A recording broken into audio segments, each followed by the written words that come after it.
आज हम स्टडी करने जा रहे हैं एनर्जी के बारे में। पोटेंशियल एनर्जी और काइनेटिक एनर्जी के बारे में हम स्टडी करते हैं। एनर्जी हम किसे कह देते हैं? Capacity of a body to do work.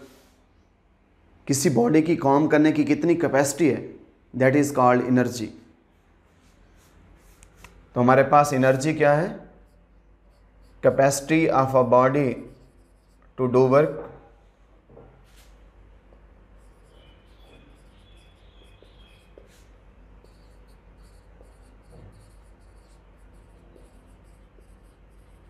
That is called energy.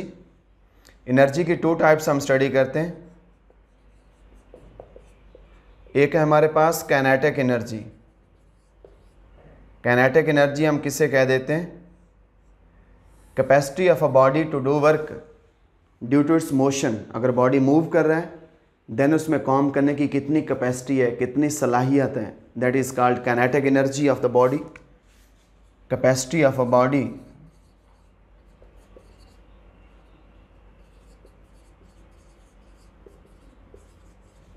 to do work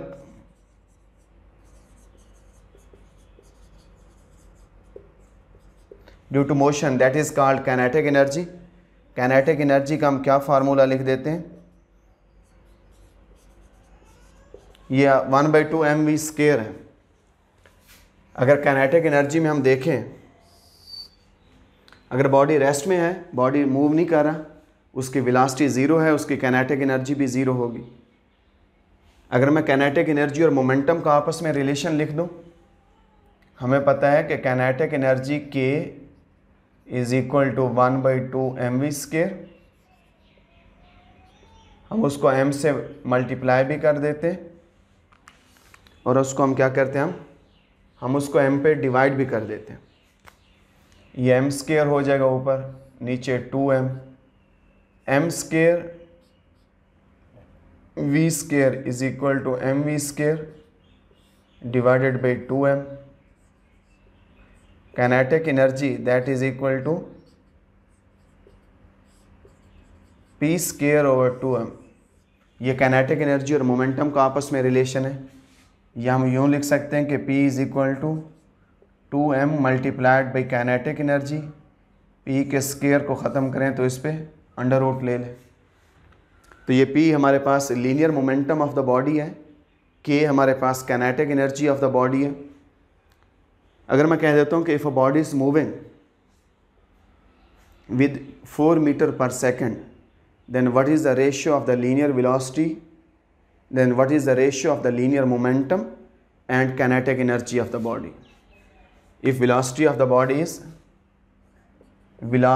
body is 4 meter per second, तो आप देखें कि आपके पास काइनेटिक एनर्जी और then ratio of the kinetic energy to the linear momentum is, ये ratio किसके equal है? ये MCQ में दे देते हैं। काइनेटिक एनर्जी क्या है हमारे पास? 1/2 mv² डिवाइडेड बाई मोमेंटम ये है, v के साथ v कैंसिल, ये आ जाएगा, रिजल्ट क्या आ जाएगा, mv/2। तो जनरली हमारे पास काइनेटिक एनर्जी और लीनियर मोमेंटम की जो रेशियो है वो v/2 है। अगर वेलोसिटी हमारे पास 4 है, 4 को यहाँ पे पुट करें तो काइनेटिक एनर्जी और लीनियर मोमेंटम का आपस में जो ये रेशियो आ जाएगी, ये 2 डिवाइडेड बाई 1, 2:1 आ जाएगी। यू MCQs पूछ सकते हैं। अगर वो काइनेटिक और उसकी काइनेटिक एनर्जी और मोमेंटम का आपस में रेशियो दे दें कि kinetic energy of the body is 10 times the linear momentum, then what is the velocity of the body, ये भी अब यहाँ से मालूम कर सकते हैं। काइनेटिक एनर्जी किसके इक्वल है? 10 multiplied by linear momentum, m cancel, velocity की एक पावर कैंसिल, 2 मल्टीप्लाई होगा, it means velocity of the body is 20 meter per second. तो ये इससे रिलेटेड कोई MCQs पूछ सकते हैं। इसके बाद जो दूसरी एनर्जी की टाइप है उसको हम कह देते हैं, हमारे पास क्या है वो है पोटेंशियल एनर्जी। काइनेटिक एनर्जी के बाद हम क्या लिख देते हैं?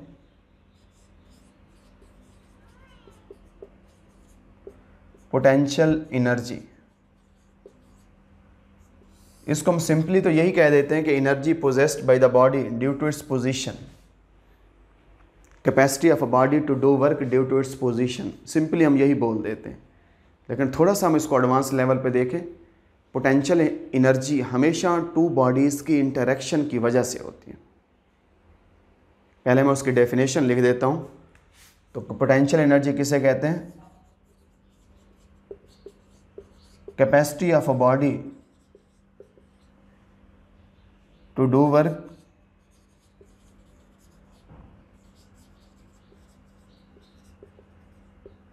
Due to its position. Position के लिहाज से किसी बॉडी की काम करने की सलाहियत को क्या बोल देते हैं? Potential energy. अब पोटेंशियल एनर्जी के लिए हम सिंपल फार्मूला क्या लिखते हैं?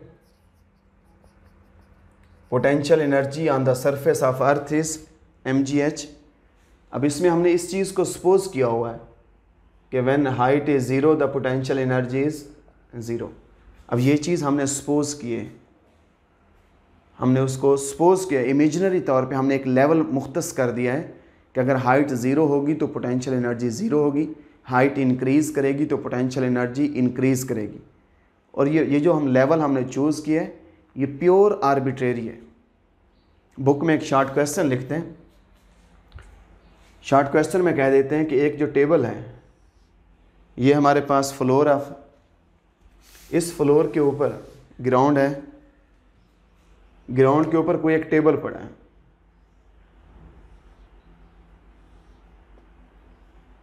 जो टेबल की हाइट है ग्राउंड से वो है हमारे पास h1। एक बॉल यहां पे पड़ा है, दो स्टूडेंट इस बॉल की पोटेंशियल एनर्जी को मेजर करते हैं। अगर हम बॉल की उससे टेबल से ऊपर इसकी हाइट को देखें, ये हाइट कितनी है? h2। दो स्टूडेंट इसकी पोटेंशियल एनर्जी को मेजर करते हैं। एक स्टूडेंट कहता है इसकी पोटेंशियल एनर्जी mgh2 है, दूसरा स्टूडेंट कहता है इसकी potential energy mg plus h1 plus h2 है, क्योंकि इसकी टोटल हाइट ज़मीन से देखें ये कितनी है हमारे पास? h1 प्लस h2 है, यहाँ से यहाँ तक। जब हम इस शॉर्ट क्वेश्चन को डिस्कस करते हैं हम कहते हैं कि दोनों स्टूडेंट्स का जो रिज़ल्ट है, जो आंसर है वो दुरुस्त है। क्यों दुरुस्त है? कि एक स्टूडेंट ने उसकी पोटेंशियल एनर्जी बताई है mgh2, उसकी टेबल से ऊपर उसकी हाइट कितनी है? mgh2 है। जब टेबल से ऊपर उसकी हाइट इतनी है, उसने टेबल की सरफेस को as a reference level choose किया।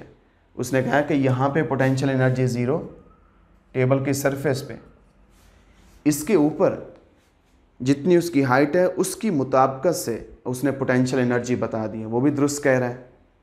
दूसरे स्टूडेंट ने कहा है कि क्योंकि उसका फ्लोर से, उसका फर्श से उसकी जो टोटल हाइट है वो h1 प्लस h2 है, उसने जो उसकी पोटेंशियल एनर्जी बताई है वो mgh1 प्लस h2 बताई है, वो भी दुरुस्त है। उसने क्या चूज़ किया है? उसने ये बताया कि पोटेंशियल एनर्जी ज़मीन के इस फर्श पे, फ्लोर पे ज़ीरो है, जो हाइट इंक्रीज़ करती है पोटेंशियल एनर्जी इंक्रीज़ करती है। अब जो हमने आर्बिट्रेरी लेवल चूज़ किया है उसकी जस्ट इतनी अहमियत है। जो हम कहते हैं कि ज़मीन की सतह पे हाइट ज़ीरो है तो पोटेंशियल एनर्जी ज़ीरो होगी, प्योरली एक इमेजिनरी कंसेप्ट है, हमने खुद उसको चूज़ किया है, ये एक आर्बिट्रेरी चीज़ है। ज़मीन की सतह के ऊपर पोटेंशियल एनर्जी कभी भी ज़ीरो नहीं होती। पोटेंशियल एनर्जी किसकी वजह से होती है? पोटेंशियल एनर्जी बॉडीज़ की इंटरेक्शन की वजह से होती है।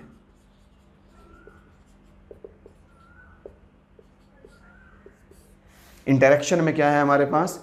इंटरेक्शन में रिपल्शन भी आ जाती है और इंटरेक्शन के अंदर अट्रैक्शन भी आ जाती है। इंटरेक्शन में मोहब्बत भी आ जाती है और इंटरेक्शन में नफ़रत भी आ जाती है। कोई ना कोई वास्ता हो, कोई ना कोई ताल्लुक़ हो, बेताल्लुक़ ना हो इंसान। अगर ज़मीन मुझे अपनी साइड पे खींचती है तो उसकी वजह से मेरी पोटेंशियल एनर्जी है।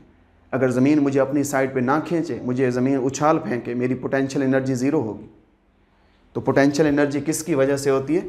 पोटेंशियल एनर्जी टू बॉडीज़ की, potential energy of the single body भी नहीं होती। एक मज़े की बात सुने, पोटेंशियल एनर्जी कभी सिंगल बॉडी की होती नहीं है। Potential energy two body system की होती है, मैनी बॉडी सिस्टम की होती है। वो जो मैनी बॉडी सिस्टम है उनकी होती है। कौन से बॉडीज़? जो आपस में इंटरेक्ट करते हैं। हम नेक्स्ट कहीं पढ़ेंगे फिज़िक्स में, अगर ज़मीन की सतह पे कोई बॉडी पड़ा है, उसकी पोटेंशियल एनर्जी को हम यूँ लिख देते हैं, ये एग्जैक्टली ज़मीन की सरफेस पे है, मैं इसको रेडियस ऑफ अर्थ कहता हूँ। ज़मीन के सेंटर से जो फासला है उसको RE लिखा है, रेडियस ऑफ अर्थ। ये मास ऑफ अर्थ है, ये मास ऑफ द बॉडी है। अगर बॉडी ज़मीन की सतह पे पड़ा है तो ये नेगेटिव साइन बता रहा है कि ज़मीन की कशिश की वजह से, अट्रैक्शन की वजह से उसकी पोटेंशियल एनर्जी। ये कैसे पॉसिबल है कि मैं ज़मीन पे बैठा हूँ, ज़मीन मुझे मुसलसल अपनी साइड पे खींच रही है और मैं कहूँ ज़मीन की सतह पे पोटेंशियल एनर्जी ज़ीरो हो गई? How it is possible? तो potential energy two body system की, मैनी बॉडी सिस्टम की इंटरेक्शन की वजह से पैदा होती है। अगर दो चार्जेस एक दूसरे को अट्रैक्ट करते हैं, जैसे हाइड्रोजन के अंदर देखें, ये प्रोटॉन है, इसके गिर्द ये इलेक्ट्रॉन है, इस पे चार्ज मैं कह देता हूँ E है, इस पे चार्ज कितने -E है।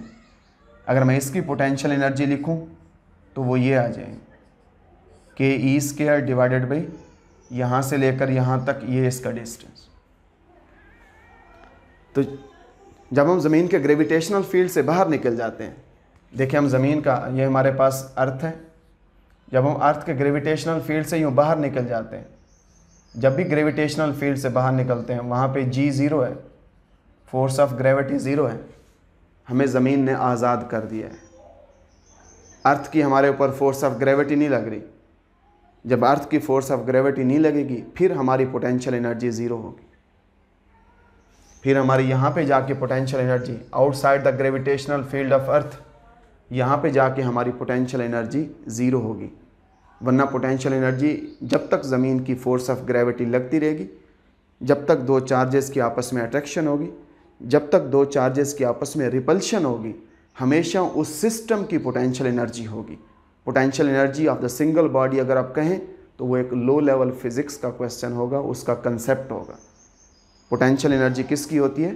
पोटेंशियल एनर्जी हमेशा सिस्टम की हुआ करती है। तो हम सिस्टम की पोटेंशियल एनर्जी को देखते हैं। इसके बाद हम स्टडी करते हैं, हमारे पास जो नेक्स्ट टॉपिक है वो है वर्क एनर्जी प्रिंसिपल। अगर हम वर्क एनर्जी प्रिंसिपल में देखें, वर्क एनर्जी प्रिंसिपल की स्टेटमेंट है कि work done on a moving body is equal to change in kinetic energy of the body.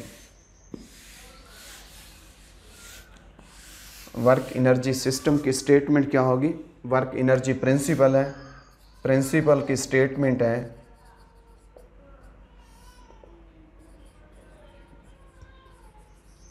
Work done on a body is equal to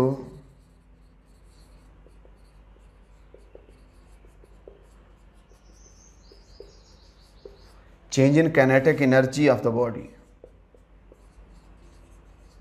हम एक body के ऊपर, अगर कोई बॉडी मूव कर रहा है, हम मूविंग बॉडी पे जितना वर्क करते हैं वो work as a kinetic energy हमारे सामने आ जाता है। तो हम क्या लिख देते हैं हमारे पास? W work is equal to change in kinetic energy of the body. इसी तरीके से अगर हम किसी बॉडी को अपलिफ्ट करते हैं, किसी बॉडी को यहाँ से ज़मीन से उठा के, ग्राउंड से उठा के हम उसको ऊपर लेके जाते हैं, then work done is equal to change in gravitational potential energy of the body. अगर किसी बॉडी को अपलिफ्ट करते हैं, फोर्स ऑफ ग्रेविटी के मुखालिफ लेके जाते हैं, हम जितना वर्क करेंगे वो work as a gravitational potential energy उसमें स्टोर होगा। अगर कोई स्प्रिंग है, स्प्रिंग को यूं करके हम एक्सपेंड करते हैं, स्प्रिंग को यूं कंप्रेस करते हैं, देखें पोटेंशियल एनर्जी कब होगी? जो मैं अभी कह रहा था, इंटरेक्शन की वजह से होती है। आप स्प्रिंग की एग्जांपल ले लें, स्प्रिंग नॉर्मल पड़ा है, उसकी कोई पोटेंशियल एनर्जी नहीं है। स्प्रिंग को खींचते हैं, उसके पार्टिकल्स में, उसके एटम्स में, मॉलिक्यूल्स में तनाव पैदा होता है, टेंशन पैदा होती है, इंटरेक्शन पैदा होती है। जब वो स्टेट ऑफ स्ट्रेस में होता है तब उसमें पोटेंशियल एनर्जी है। स्प्रिंग को कंप्रेस कर दें, वो स्टेट ऑफ स्ट्रेस में है, तब उसमें पोटेंशियल एनर्जी है। स्प्रिंग नॉर्मल पड़ा है, कोई इंटरेक्शन नहीं है, कोई स्ट्रेस नहीं है, उसकी कोई पोटेंशियल एनर्जी नहीं है। अगर स्प्रिंग को हम कंप्रेस करते हैं, देन जो हम वर्क करेंगे that is equal to change in elastic potential energy of the system. तो वर्क एनर्जी प्रिंसिपल में हम कह देते हैं, लेट एक बॉडी है, वो अपने इस किसी इनिशियल पॉइंट से मूव करता है विद वेलोसिटी vi, वो यहाँ से मूव करके वो बॉडी यहाँ पे पहुँचता है, यहाँ पे इसकी वेलोसिटी vf हो जाती है। वो डिस्प्लेसमेंट यहाँ से लेकर यहाँ तक कितना कवर करता है, वो डी डिस्प्लेसमेंट कवर करता है। अपने इस फाइनल पॉइंट पे यहाँ पे पहुँचता है। ये उसका कोई क्या था, इनिशियल पॉइंट था।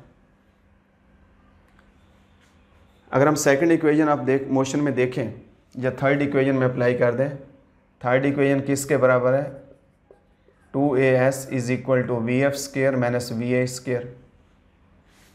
तो यहाँ से s की जगह आप d लगा दें, d किसके इक्वल आ जाएगा, ये हमारे पास इक्वेशन 1 है। अगर मैं Newton second law of motion में देखूं, as Newton second law of motion है F is equal to ma। इन दोनों इक्वेशंस को आपस में मल्टीप्लाई कर दें। अगर हम दोनों इक्वेशंस को आपस में मल्टीप्लाई करें तो ये क्या आ जाएगा, F into d ma multiplied by 1/2a vf square minus va square. Acceleration के साथ acceleration cancel, force multiplied by displacement is equal to work. इसकी जगह मैं वर्क लगा देता हूँ, वर्क डन, ये से कैंसिल, 1/2 अंदर मल्टीप्लाई करें mvf square minus m/2 1/2 mvi square. तो ये हमारे पास क्या है, फाइनल काइनेटिक एनर्जी है। W is equal to final kinetic energy of the system of the body minus ये एक चीज़ क्या आ जाएगी, initial kinetic energy of the body. So work is equal to change in kinetic energy of the moving body. जब भी हम किसी मूविंग बॉडी पे वर्क करते हैं, that work is equal to change in kinetic energy of the body. और जब हम किसी बॉडी को अपलिफ्ट करते हैं ग्रेविटेशनल फील्ड में, उसको ऊपर उठाते हैं, then work done is equal to change in gravitational potential energy. जब हम किसी बॉडी को स्ट्रेस करते हैं, उसको इलोंगेट करते हैं due to elasticity, then work done is equal to change in elastic potential energy of the body. तो ये आज हमने बेसिस को स्टडी किया है, एनर्जी के बारे में देखा है, पोटेंशियल एनर्जी के बारे में मैंने आपको कुछ डिटेल में बता दिया है, kinetic energy of the body को स्टडी किया है। तो आप इन चीज़ों को आप स्टडी करें, आप इनको डिटेल में आप आराम से इनकी तैयारी करें। कहीं आपको फील होता है कि कोई चीज़ आपको क्लियर नहीं हो रही, कोई चीज़ आपको समझ नहीं आ रही, या आपने किसी और बुक से कोई एक्स्ट्रा आपने कोई क्वेश्चन पुट करना है, you are always welcome. Thank you so much.